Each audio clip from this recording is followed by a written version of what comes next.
এত সব কিছু জানি না।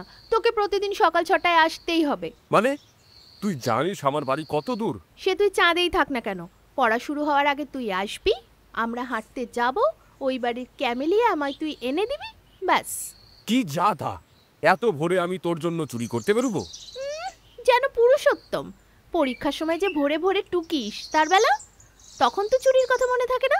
এই যাদা, এত ভোরে সাইকেলে এত শীতের মধ্যে আসা মানে অ্যাটলান্টিকায় আংটি পরানো, ঘোড়া ডিঙিয়ে ঘাস খাওয়া, আমি ওসব পারবো না। সে তুই আংটি পরিস আর ঘাস খাস, আমি এসে যদি তোর দেখা না পাই তো তোর কপালে শনি নিশ্চিত নাচবে। মানে কি এসবের জোর জবরদস্তি নাকি? এই শুনে যা মল্লিকা, এই শোন Mallika.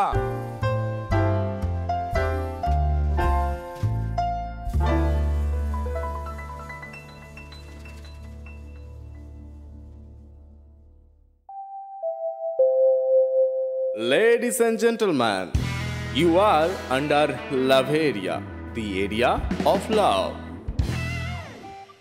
Story Shades Originals presents Love Area, the area of love. Story shades অরিজিনালসে আজ থাকবে আমার লেখা প্রথম গল্প চন্দ্রমল্লিকা।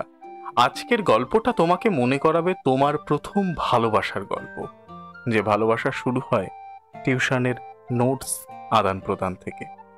আশা করছি গল্পটা খুব সুন্দর লাগবে, শুনে জানান, অপেক্ষায় থাকছি। সপ্তাহের প্রতি বৃহস্পতিবার রাত ঠিক 8:40 আমরা নিয়ে আসি এক একটা বুক ভরা ভালোবাসার গল্প। কারণ আমি ভালোবাসতে ভালোবাসি, ভালোবাসাকে ভালোবাসি, ভালোবাসাতেও ভালোবাসি। আর হ্যাঁ, আপনারাও চাইলে আপনাদের নিজেদের গল্প পাঠাতে পারেন আমাদের রেজিস্টার ইমেলে, মানে প্রেমের গল্প। আমাদের ইমেল 8.9loveria@gmail.com। বানানটা বলে দিই, 8.9 LOVEAREA@gmail.com। অনেক হয়েছে, চলুন তাহলে এবার শুনে নেওয়া যাক লাভেরিয়া।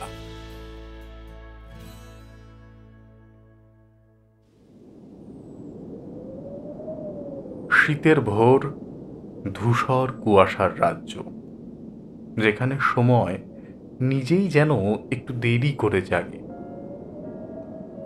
সেখানে ঘুমের আদুরে আলিঙ্গনে লেপের নিচে আবদ্ধ মন আর শরীর তখন যুদ্ধ করে সূর্য মামার সাথে। কিন্তু ঘড়ির কাঁটা তো নিষ্ঠুর, তার কোনো দয়া নেই, মায়া নেই, কাজও নেই, সারাক্ষণ টিক টিক করে চলেইছে। দূর, বাচ্চাদের মতো মনে হচ্ছে, তাই না? তা বাচ্চাই তো, সবে 16। মাধ্যমিকের টেস্ট শুরু হবে ফেব্রুয়ারি 23, আর আজ জানুয়ারির 19। তবে এখনকার ছেলে মেয়েদের বাচ্চা বললে উরি বাবা, সর্বনাশ। এই কেস দেবেন না প্লিজ।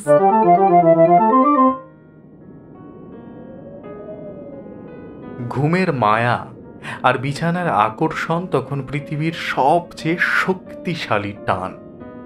মায়ের তাড়া, বাবার কড়া ডাক, কিংবা অ্যালার্মের ক্রূর চিৎকার, এসব যেন ফালতু প্রচেষ্টা। মনে হয় এই আরাম কেড়ে নেওয়া মানে অন্যায়, এক ভয়ঙ্কর অবিচার। কিন্তু সময় তো থেমে থাকে না। এক সময় দরজায় ধাক্কা পড়ে, এক ঝলক ঠান্ডা হাওয়া ঘরে ঢুকে পড়ে, আর রাগের লাভার মতো এক প্রকার অস্থিরতা ও ক্ষোভ মনের গহ্বর থেকে ফেটে বের হয়। ভেতরে আগুন, বাইরে শীত। এই বৈপরীত্যের খেলায় হার মানতেই হয় অবশেষে। অলসতার সেই মধুর অথচ নিষ্ঠুর বন্ধন ছিঁড়ে উঠে দাঁড়াতে হয়। ধীরে ধীরে রাগের আগুন নেভে কুয়াশা ছেড়ে যায়, আর মুখোমুখি নীলাঞ্জনা।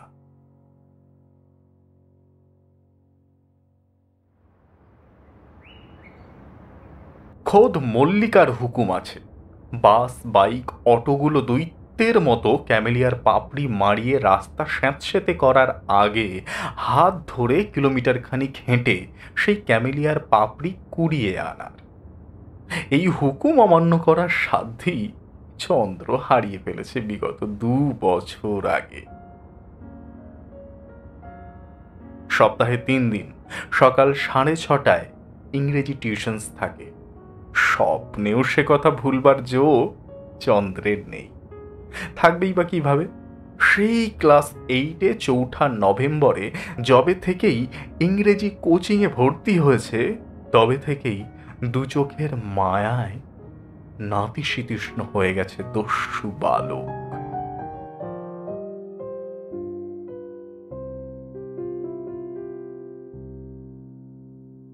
ও সরি, বলাই হলো না তো এরা কারা। বেশ, প্রথমে চন্দ্রের কথা বলি। চন্দ্র রায়। চন্দ্র হলো মফস্বলের ছাপোষা ঘরের অতি পাঁকা, মানে লোকেরা তাই বলে। তবে যদি শহুরে কোনো বনেদি বাড়ির ছেলে হতো তাহলে চন্দ্রকে নিশ্চয়ই শুনতে হতো এত অল্প বয়সে এত ম্যাচুরিটি অর্জন করাটা সত্যি প্রশংসার যোগ্য। ওই দেখুন, পাকা ছেলেকে ম্যাচিওর বললাম বলে হাসছেন, পারেনও বটে আপনারা। এ কি, এখনো হাসছেন? উফ বাবা, বুঝেছি, হাসি থামাবেন না তাই তো? বেশ, তাহলে সহ্য করুন। আচ্ছা, প্রেম কি প্রতীক্ষা, আর ভালোবাসা? যে কোনো ইন্দ্রিয়ের সাহায্য ছাড়া আজীবনকাল অনুভব করা। তাহলে দুটো কি আলাদা? না, একই। শুধু প্রেম 2 বচন হয় আর ভালোবাসা 2 বচন এবং 1 বচন হয়। মানে? মানে মানে হলো দুজনের ভালোবাসা এক হলে তাকে প্রেম বলে। যেমন ধর, প্রেমকে বলতে গেলে বলতে হয় আমরা প্রেম করি, বা আমি ওর সাথে প্রেম করি, বা ও আমার প্রেমিক বা প্রেমিকা, মানে অপরজনও প্রেমিকা বা প্রেমিক বলেই মানে। কিন্তু ভালোবাসার কথা বলতে গেলে বলতে হবে আমি তোকে ভালোবাসি, আমি ভালোবাসতাম, আমি তার চেয়ে বেশি ভালোবাসি, আমি তোকে ভালোবাসি, ইয়ে মানে ভালোবাসা হয়, আমি কেন্দ্রিক মানে ইটস সিঙ্গুলার পার্সনও হয়। বাবা, তোর তো ফিলোসফি নেওয়া উচিত। বলছিস? হ্যাঁ। আচ্ছা, তাহলে মন এত জটিল সব কিছু বোঝে কি করে বলতো? মন মন তো বোঝে না, বোঝে ব্রেন, বুঝেছিস? মানে? মানে মন বলে কিছু হয়ই না। মানেটা কি? এত বড় বড় মার্কা মারা সাহিত্যিকরা যে এত সব মন নিয়ে লিখে রেখে গেছে, সেগুলো কি তাহলে ভুল? সারাক্ষণ মানে মানে করিস না তো, চুপ কর, তুই বুঝবি না। এই, তুই বলবি না নখের উপযুক্ত ব্যবহার করব? যেন বলার পর উনি এই সৎ কাজটি করবেন না। কি কিছু বললি? না। এই, তুই বলবি, না হলে এবার কিন্তু। আচ্ছা, দাঁড়া দাঁড়া, শোন, দেখ, ব্যাপারটা আমার সম্পূর্ণ ব্যক্তিগত মতামত। কারণ আমার ফিলোসফি যা বলে তা হলো হয়তো বহুকাল আগে কোন সাহিত্যিক বা দার্শনিক গোছের লোক প্রথম প্রেমে ছ্যাঁকা খেয়ে এই মন কথাটি আবিষ্কার করে। কারণ মন নামক যে কথাখানা বলা হচ্ছে তা আসলে শুধু একটা নাম, যে নামের কোনো বস্তু এক্সিস্টিংই করে না। যেটা করে সেটা হলো হৃদয়, যার কাজ রক্ত পাম্প করা, আর ভয়, আতঙ্ক বা প্রিয় কিছু কাছে পাওয়া এবং ওই উত্তেজিত অনুভবের সময়ে জোরে জোরে পাম্প করা। এছাড়া আর দুটি কোনো কাজ তার নেই। আর এখানে যে মনের কাজের কথা বলা হচ্ছে, সেই কাজটি আসলে করে হচ্ছে আমাদের ব্রেনের অবচেতন বিভাগখানা। পুরোটাই হচ্ছে ডোপামিন আর অক্সিটোসিন হরমোনের মারামারি। কিন্তু মুশকিল হচ্ছে ব্রেনের ওই বিভাগটা বহু খারাপ। ধর, চুরি, ডাকাতি, মিথ্যে, কটু চালাকি, এই ধরনের বহু গুণের জেলখানা। ছাড়া পায়, অপরাধ করে, আবার ঢুকে যায়। তাই কেউ বললে যে আমি ব্রেন দিয়ে তোমাকে ভালোবাসি, ব্যাপারটা কেমন ডেঞ্জারাস শোনাবে না? মনে করবে এ শালা ঠিক চালাকি করছে। তাই জন্য হয়তো কোনো কালে কোনো সহৃদয় ব্যক্তি তার ওই অবচেতন বিভাগের সঙ্গে বিচ্ছিন্ন করে মন নামক বিভাগের আবিষ্কার করে। আর তাই মনের এত মূল্য। এই শোন, আমার নখগুলো না কেমন একটা না না করছে। না না, মল্লিকা, মল্লিকা, না মল্লিকা, উফ।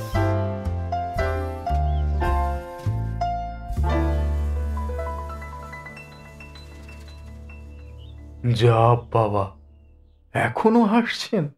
উফ, সত্যি আপনাদের চয়েস বলিহারি।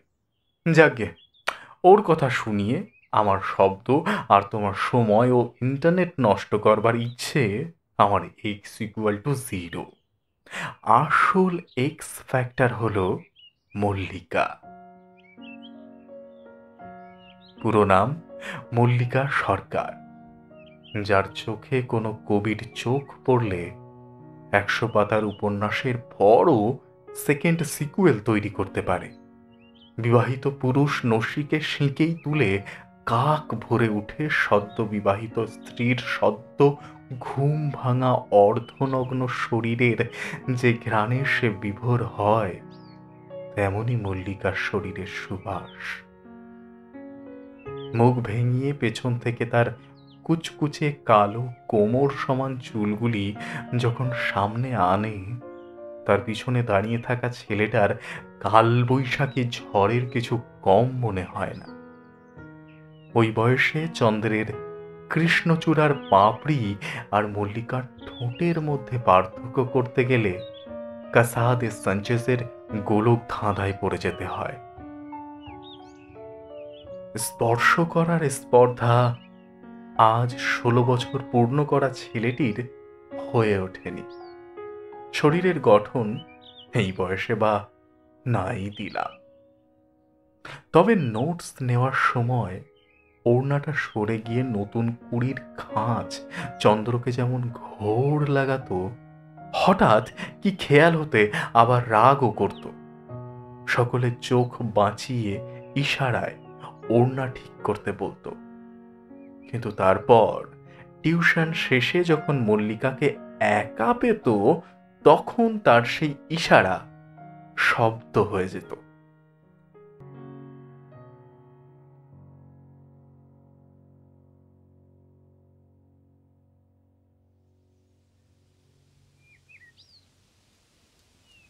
এই মল্লিকা, তোকে আমি কতবার বলেছি ওর না সবসময় ঠিক রাখবি? এত আলখাল্লা কেন রে তুই? আরে সব সময় খেয়াল থাকে নাকি? না থাকলেও খেয়াল রাখতে হবে, এত ছেলে মেয়ে পড়ে এখানে। তোর ভয় কেউ কি তাকায় নাকি আমার দিকে? ও, তাকালে ভালো হয় বুঝি? বেশ, তোর যা ইচ্ছে কর, আমি গেলাম। আর বলে দিস যেন আমায় ভয় না পায়। আরে আরে, এত চটে না চন্দ্রবাবু। আচ্ছা ঠিক আছে, আর হবে না কখনো। কান ধরলাম, সরি। হয়েছে হয়েছে, ঠিক আছে, খেয়াল থাকে যেন।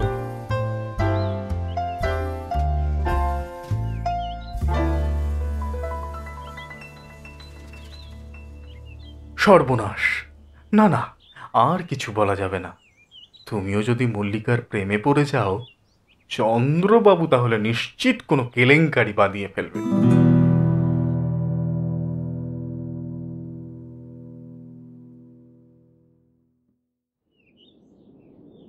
ভোর 5টা।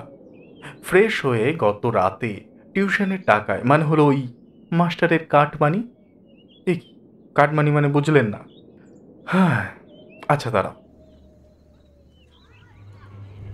দাদা, এই নাও মাইনা। এই কি ব্যাপার রে?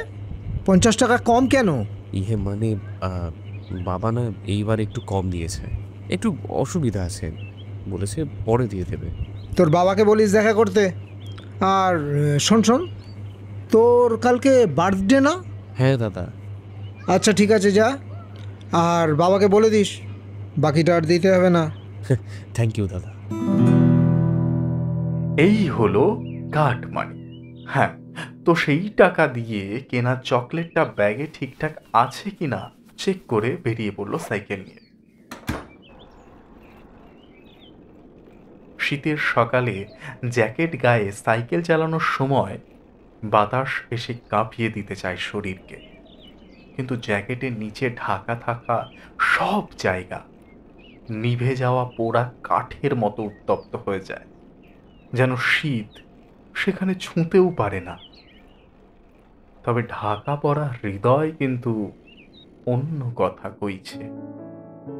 ওর হৃদয়ের গভীরে হিমেল প্রবাহ বইছে, যেন আইসবার্গের মতো ভেসে বেড়াচ্ছে তার হৃদয়, যা কোনো জ্যাকেট দিয়ে ঢাকতে পারে না।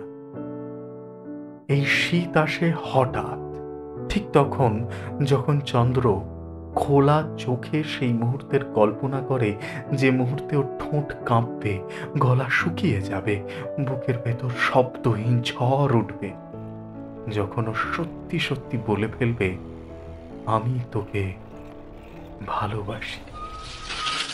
আরে আস্তে আস্তে, তাড়াহুড়োতে আসার কি আছে? সাবধানে আসতে বলেছি না তোকে? দরকারে আরো আগে ঘুম থেকে উঠবি। আরও আগে? হ্যাঁ, আরো আগে। কিন্তু সাইকেলটাকে হেলিকপ্টার আর নিজেকে আর্মস্ট্রং ভাবার কোনো দরকার নেই। মনে থাকবে? থাকবে। যা, ব্যাগটা রেখে দিয়ে আয়। না মানে? না মানে ব্যাগটা রেখে আসছি, কিন্তু আগে চোখটা বন্ধ কর। কেন রে, সকাল সকাল কৃষ্ণচূড়া দিবি নাকি? দূর, এখন কৃষ্ণচূড়া আনতে গেলে আমাদের এক্সামও শেষ হয়ে যাবে, আর বেড়ে রাখলে নেতিয়ে যাবে। তাহলে বন্ধ কর না ভাই। এই কেন বলবি তুই? না আমি নখের। উফ, কেনর উত্তর দিতে গেলে ক্যামেলিয়া কিন্তু চাকার তলায় চলে যাবে। ও আচ্ছা, ঠিক আছে, নে করলাম। চোখ খোল। বন্ধ থাকতে একটা কথা বলবো? বল। শুভ জন্মদিন to me. To you. Yes, to me, because you are my মানে চোখ খুললাম। শব্দটা বাতাসে ভাসতেই মনে হলো সময় কিছুক্ষণ থেমে গেল। সকালটা যেন জমে থাকা নিঃশ্বাস। সকালের প্রথম আলো এখনো আকাশের কিনারায় লেগে আছে, যেখানে ওরা দুজন ছাড়া আর কেউ নেই, শুধু হালকা কুয়াশা আর নিস্তব্ধ রাস্তা। যেন শহরও এখনো জেগে ওঠেনি, ঘর বাড়ির দরজা জানলা এখনো বন্ধ। পাশের বাড়ির বারান্দায় দুলতে থাকা খালি দোলনা যেন কেউ কিছুক্ষণ আগেই উঠে গেছে, কিন্তু তার অস্তিত্বের গন্ধ এখনো বাতাসে দুলছে। চারপাশ ঘুমিয়ে, বাতাসে একটা অলস স্থিরতা, যেন আজ তার ঘুম ছেড়ে উঠতে ইচ্ছেই করছে না। পথের ধারের গাছগুলো যেন অন্ধকারের শেষ স্পর্শ প্রাণপণে নিজের বুকে আঁকড়ে ধরে রাখতে চাইছে। ভোরের শীতল বাতাসে কেবল পাতাগুলো মৃদু কাঁপুনিও উপভোগ করছে। রাস্তার মোড়ে ল্যাম্পপোস্টের আলো এখনো নিভে যায়নি। কুয়াশায় ঢাকা রাস্তাটা এখনো স্বপ্নের মতো, আর সেই স্বপ্নের মাঝখানে শুধু ওরা দুজন। এ যেন একটা নীরব পৃথিবী, যেখানে শুধু ওদের দুজনের অস্তিত্বটাই হোমোসেপিয়েন্সের উৎপত্তি। চারপাশের সবকিছু নিঃশব্দ সাক্ষী হয়ে দাঁড়িয়ে, ড্যাব ড্যাব করে তাকিয়ে থাকা দুটো সাইকেল, রাস্তার ধারে উঁচিয়ে থাকা ঘর আর দেওয়াল, বিশাল বটগাছ, সদ্য পিচ ঢালা কুচকুচে রাস্তা, সূর্যের হলুদ আভায় অল্প অন্ধকার গ্রাসিত আকাশ, প্রতিটি পায়ের চাপে আধকাটা নুইয়ে পড়া ঘাস, খিদেতে খাবার জোগাড় করার তাগিদে বাসা ছেড়ে বেরিয়ে পড়া কিচিরমিচি করা পাখির দল, সবকিছুর মাঝখানে সময়ের শূন্যতার মধ্যে চন্দ্র একবার ভাবল, এই মুহূর্তটা আর কখনো আসবে না। এই সুযোগ সে আর পাবে না। সেও তাকিয়ে আছে মল্লিকার দিকে। সে জানে না কত শত অগোছালো অনুভূতি একসঙ্গে তার হৃদয়ের মধ্যে ডুবতে থাকা প্রাণী শেষবারের মতো হাত পা চালিয়ে জলে ভেসে থাকার চেষ্টা করছে। যেন এই রাস্তা, এই পাখিরা, এই বাতাস, এই শীতলতা, এই অর্ধ অন্ধকার, এই নুইয়ে পড়া ঘাস, সব কিছু মিলিয়ে চিৎকার করে বলতে চাইছে, বল বল, আজ বল, নইলে আর কোনো দিন বলতে পারবি না। কি দারুণ এ কিশোর বিদ্রোহ! একবার, শুধু একবার সবাইকে দেখিয়ে দিক, জড়িয়ে ধরে বলে দিক মল্লিকা তার কে হয়। কিন্তু বয়সটার মতোই সাহসটাও নাতি দীর্ঘ, তাই কুলোলো না। চোখ খুলে মল্লিকা দেখল চন্দ্র দাঁড়িয়ে আছে তার সামনে, হাতে চকলেট, চুপচাপ। তার চোখে কোনো উচ্চারণ নেই, ঠোঁটের কোণে কোনো ঘোষণা নেই, কিন্তু মল্লিকা জানে এই মুহূর্তের ভার কত, এই নিঃশব্দের ভাষা কি গভীর। হয়তো কোনোদিনও সে ভুলতে পারবে না।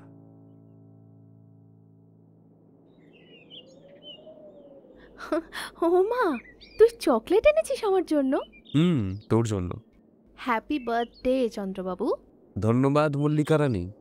চন্দ্রের হাত থেকে চকলেটটা তুলে নিয়ে শূন্যস্থানটা নিজের হাত দিয়ে পূরণ করে মল্লিকা বলল, চল এবার তাড়াতাড়ি, নইলে আজকের হাঁটাটা স্মার্ট কোচিং থেকে স্মার্ট কোচিং হয়ে স্মার্ট কোচিং পর্যন্তই থাকবে। হ্যাঁ চল। আচ্ছা, তুই প্রতিদিন এত ভোরে আসিস, কষ্ট হয় না তোর? তুইও তো আসিস। ও তো আমার কাছেই বাড়ি, তাছাড়া পুজো দিতে হয়, আমার তো অভ্যেস আছে। কিন্তু তুই তো কত দূর থেকে আসিস। চন্দ্র হলে তুইও আসতিস। কেন? মল্লিকার পাশে চন্দ্রকে তো থাকতেই হয়। মল্লিকা চন্দ্রের হাতখানা আরো একটু চেপে ধরে বলল, আমাদের মতো? হ্যাঁ, আমাদের মতো।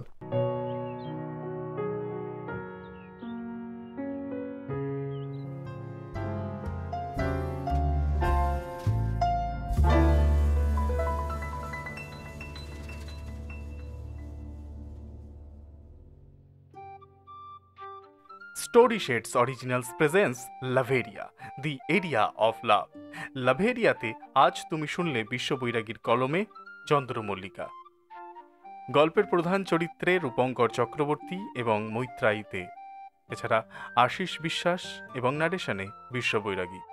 গল্পটি সম্পূর্ণ যখন শুনেছেন তখন আশা করছি গল্পটা ভালো লেগেছে।